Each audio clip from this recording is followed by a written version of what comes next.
High বন্ধুরা, আজকে আমি আপনাদেরকে একটা হেলদি টিপস দেব। দাঁত আমাদের ভীষণ ইম্পর্টেন্স একটা পার্ট।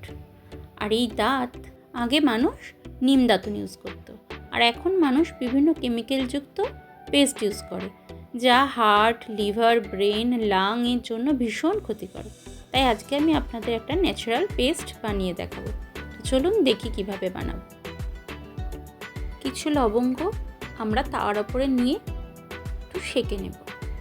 মাত্র 3টে উপকরণেই আমাদের এই পেস্টটা তৈরি হয়ে যাবে।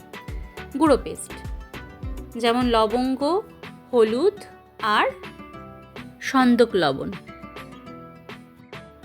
উপবাসের দিন ব্যবহার করে থাকি। আচ্ছা, এই লবঙ্গগুলো আমরা মিক্সার গ্রাইন্ডে মিহি করে নিয়েছি। প্রথমে যতটা পরিমাণে দেব লবঙ্গ, ততটা পরিমাণে দেব হলুদ গুঁড়ো এবং ততটাই পরিমাণে দেব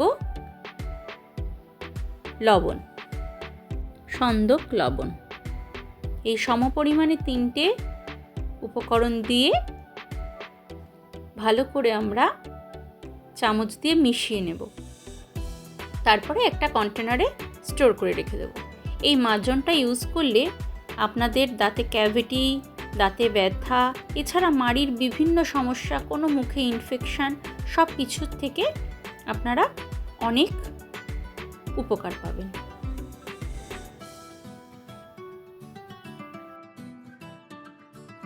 ব্রাশের সাহায্যে আপনারা ব্যবহার করতে পারেন, অথবা হাত দিয়ে এটা মাজন হিসাবে ব্যবহার করতে পারেন। প্রথম একটু অসুবিধা হলেও মুখে কিছুদিন ইউজ করার পরে আপনাদের এটাও অভ্যাস হয়ে যাবে। ভীষণ উপকার এটা। এমনি জানেন যে ক্লভ মানে লবঙ্গ দাঁতের জন্য ভীষণ উপকার। দাঁতে ব্যথা হলে অনেকেই এই লবঙ্গর তেল দাঁতে লাগায়। এভাবে আমি একটা কৌটোর মধ্যে স্টোর করে বানিয়ে রেখে দিই,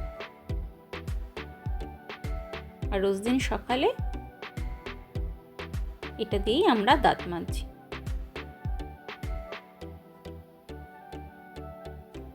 ভীষণ ভালো, ভীষণ উপকার, আয়ুর্বেদিক, একদম ন্যাচারাল।